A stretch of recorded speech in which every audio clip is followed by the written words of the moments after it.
प्रिय श्रोतागण, जया लिटरेचर में आप सबका बहुत बहुत स्वागत है। और आज मैं अपनी एक कहानी लेकर आई हूँ जिसका शीर्षक है तेरे बिन। तो चलिए सुनिए कहानी तेरे बिन। मम्मी, आप जब देखो पापा का दुखड़ा ही रोती रहती हो। आपकी सारी बातें और सारी सोच वहीं से शुरू होकर वहीं पर जाकर ख़त्म हो जाती है। उनके अलावा और भी तो बातें हैं जिन्हें लेकर आप खुश रह सकती हो। आप टीवी देख सकती हो, अपनी पसंद की म्यूज़िक सुन सकती हो, कविता कहानियाँ भी तो लिख सकती हो जो आपका शौक़ है। पर हर समय यूँ पापा की ही परेशानियाँ बताने और मुंह लटका के रहने से क्या फ़ायदा है। उनके अलावा और भी तो तमाम चीज़ें हैं जिनमें लग के खुश रहा जा सकता है। आप तो बस पापा के अलावा और कोई बात ही नहीं करती हो। घूम फिर कर हर बात बस वहीं आ जाती हो। आज अभिलाषा ने तंग होकर एक लंबा चौड़ा भाषण दे डाला था माँ को। सुलभा हतप्रभ होकर उसका बोलना सुनती रही। वैसे जब भी सुलभा ने अपनी बड़ी बेटी अभिलाषा से अपना दुख बांटना चाहा है, उसने कोई मनोवांछित प्रतिक्रिया नहीं दी है। आज सुलभा के मनोमस्तिष्क में अभिलाषा की बातें हथौड़े की तरह चोट कर रही हैं। आज पहली बार सुलभा इस कड़वे घूंट का मंथन कर रही है जिसे अभिलाषा ने दी है। क्या कह रही थी? टीवी देख सकती हो, संगीत सुन, कहानी वगैरह वगैरह। अब उसे, जिसका स्वयं का अभी तक विवाह नहीं हुआ है, कैसे समझाएं कि पत्नी की सोच का दायरा मेरी ही तरह तमाम स्त्रियों का पति से ही शुरू होकर पति पर ही समाप्त होता है। वैसे दूसरी स्त्रियों की गारंटी तो मैं नहीं ले सकती, किंतु मेरे साथ तो कम से कम ऐसा ही है। अगर उनसे अच्छी तरह बातचीत होती रहे तो ही टीवी देखना, संगीत सुनना और दुनिया के अन्य काम अच्छे लगते हैं। परंतु यदि उनसे झगड़ा हो जाए तो ये सब चीज़ें भी बेमानी लगती हैं। सुलभा कहानीकार और कवयित्री है। बाहर में जहाँ कहीं भी अपनी कविता या कहानी सुनाती है, लोग जमकर तारीफ करते हैं। मन को थोड़ा संतोष होता है, परंतु सुधीर की तारीफ के बिना तृप्ति का एहसास नहीं होता। कई बार सुलभा सोचती है, क्या फ़र्क पड़ता है अगर एक आदमी उसकी प्रतिभा को नहीं सराहता, उसकी कविताओं पर तालियां नहीं बजाता, उसके पुरस्कारों पर उसे और आगे बढ़ने के लिए प्रेरित नहीं करता। सारी दुनिया तो करती है, पर सुलभा कितना भी अपने को समझाए मन को शांत नहीं कर पाती। पति की सराहना की कामना सदा बनी रहती है। एक कसक समझ नहीं आता इसे क्या नाम दे, बनी ही रहती है। अभी कुछ महीने पहले की ही तो बात है जब उसे अखिल भारतीय साहित्य परिषद की ओर से श्रेष्ठ महिला रचनाकार के सम्मान से सम्मानित किया गया था। स्वयं को कितना गौरवान्वित अनुभव कर रही थी सुलभा, परंतु घर आने पर पति के द्वारा बधाई का एक शब्द भी न पाकर अंदर तक कितनी आहत हो गई थी वही जानती है। बेटी अभिलाषा के लिए यह सामान्य बात है, परंतु सुलभा के लिए यह बहुत विशेष।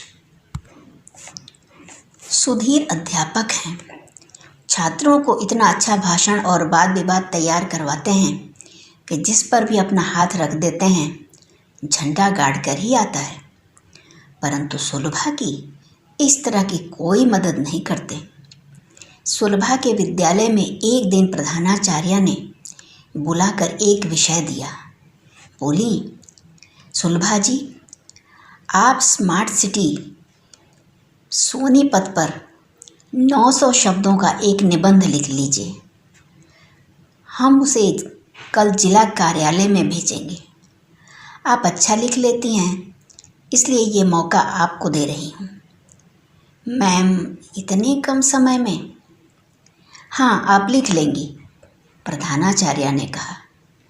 ठीक है मैम, मैं कोशिश करती हूँ, कहकर सुलभा ऑफिस से बाहर आ गई।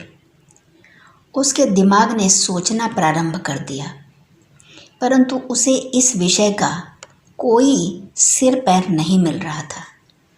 छुट्टी होने तक उसके दिमाग में यही विचार चल रहा था, क्या लिखूंगी स्मार्ट सिटी के बारे में, क्या जानती हूँ, क्या होना चाहिए। उसकी समझ में कुछ नहीं आ रहा था, सिवाय इसके कि यह कार्य वह सुधीर के मत्थे मढ़ देगी।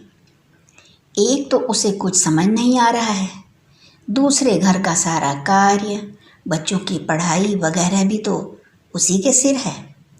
घर आकर उसने पति की थोड़ी खुशामद करते हुए कहा, कृपया आप इस विषय पर कुछ अच्छा लिख दीजिए। आप तो बहुत अच्छा लिख लेते हैं। परंतु सुधीर ने एकदम टका सा जवाब दे दिया, मेरे पास टाइम नहीं है ये फालतू काम करने का, तुम खुद ही लिखो। सुलभा बहुत निराश हुई। वह घर का काम करती जा रही थी और सोचती जा रही थी, क्या लिखूंगी इस विषय में, कुछ भी तो नहीं समझ में आ रहा है। इस विषय पर तो दिमाग बिल्कुल भी नहीं चल रहा है। हे भगवान, कल प्रधानाचार्य जब निबंध मंगाएंगी, मुझसे तो मैं क्या बोलूँगी। कल तो बेइज्जती होनी पक्की है। रसोई में सुलभा के हाथ और दिमाग दोनों साथ चल रहे थे, परंतु विषय वस्तु नहीं सोच रहा था, इसलिए घर में कुछ न लिखा जा सका। विद्यालय पहुंचते ही शून्य कालांश में मिसेस मक्कड़ आई और निबंध मांगने लगी। सुलभा के तो हाथ पैर ही फूल गए। उसने घबराहट में कह दिया, मैम तीसरे पीरियड तक दे दूंगी। मिसेस मक्कड़ ने एक फीकी मुस्कान फेंकी और जैसे आई थी हवा के झोंके की तरह, वैसे ही चली गई। सुलभा ने कह तो दिया तीसरे पीरियड तक, परंतु अभी तक तो एक अक्षर भी नहीं लिखा था। पानी सिर के ऊपर जा चुका था। अब करो या मरो वाली बात थी। सुलभा ने सामने बैठे बच्चे से रजिस्टर के कुछ पृष्ठ मांगे और भगवान को याद किया। हे भगवान, मुझे कुछ नहीं आता, आप जो लिखवाएंगे लिखती चली जाऊंगी। मन ही मन बुदबुदाई और कलम कागज़ पर रेंगने नहीं दौड़ने लगी। संयोग की बात थी, उस दिन शून्य कालांश 1 घंटे का था। छात्रों की रंगोली प्रतियोगिता चल रही थी, इसलिए कक्षा में भी आधे ही बच्चे थे। इससे पहले सुलभा ने छात्रों को मेरा प्रिय अध्यापक पर निबंध लिखने को दे दिया था।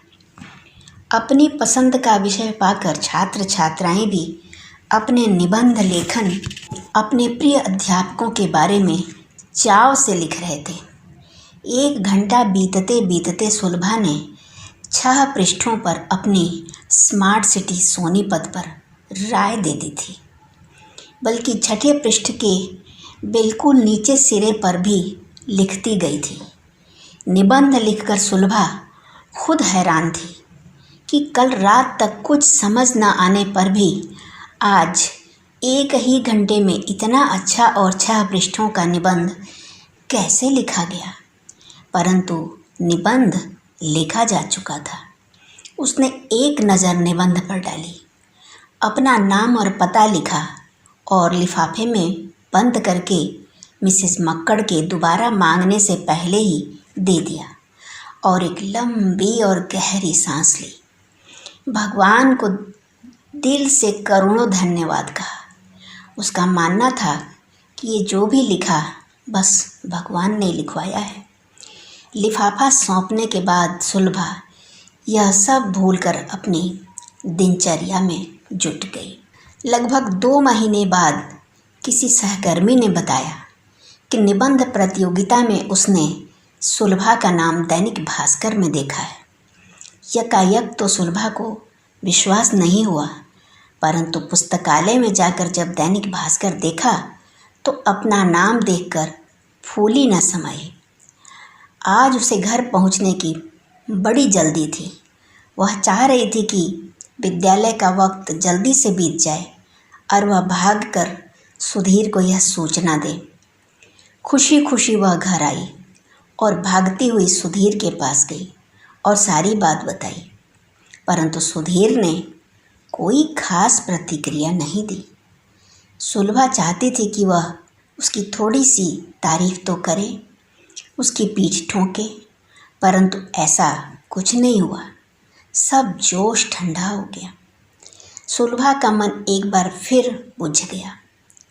सुलभा के लिए वैसे यह कोई नई बात नहीं थी, ऐसा आए दिन होता रहता था। अभी कुछ दिन पहले ही एक सहेली नित्या सुलभा से मिलने आई थी। कविताओं की बात चल पड़ी। सुधीर भी घर पर ही थे। सुधीर ने हंसते हुए नित्या से कहा, मैडम देखना, अभी सुलभा आपको चाय भी पिलाएगी और अपनी कविता भी झिलवाएगी। एक दो बार तो सुलभा ने हंसी में टाल दिया, पर सुधीर ने सुलभा और उसकी कविता की खिंचाई बंद नहीं की। अंत में एक स्थिति तो ऐसी आ गई जैसे सुलभा रो ही पड़ेगी, परंतु सुधीर पर कोई असर नहीं पड़ रहा था। साथ में नित्या भी हंसे जा रही थी। सुलभा के मन पर जो चोट उस समय लगी थी, आज भी वह भूल नहीं पाई है। इतनी घटनाओं को देखने सुनने के बाद भी सुलभा अपने को सुधीर के घेरे से अलग क्यों नहीं कर पा रही है? वह उसी से अपनी प्रशंसा की भूख को क्यों मिटाना चाहती है? उसकी तारीफ के बिना उसका मन तृप्त क्यों नहीं होता? अभिलाषा की बातों में कितनी सच्चाई है। काश वह ऐसा कर सकती। काश वह अपना मन रेडियो, टीवी में, संगीत में और इन सब से बढ़कर कविता और कहानी लेखन में, जो उसका शौक भी है, लगा सकती। कविता लिखती है तब भी सुधीर ही उसके मनोमस्तिष्क पर छाया रहता है। वही दर्द बनकर लेखनी के माध्यम से कागज पर उतर जाता है। कहानी लिखती है तो वह कहानी के नायक के रूप में अपनी उपस्थिति जताता है। उपन्यास लिखती है तो भी वहाँ किसी न किसी पात्र के रूप में आ जाता है। क्या करे सुलभा?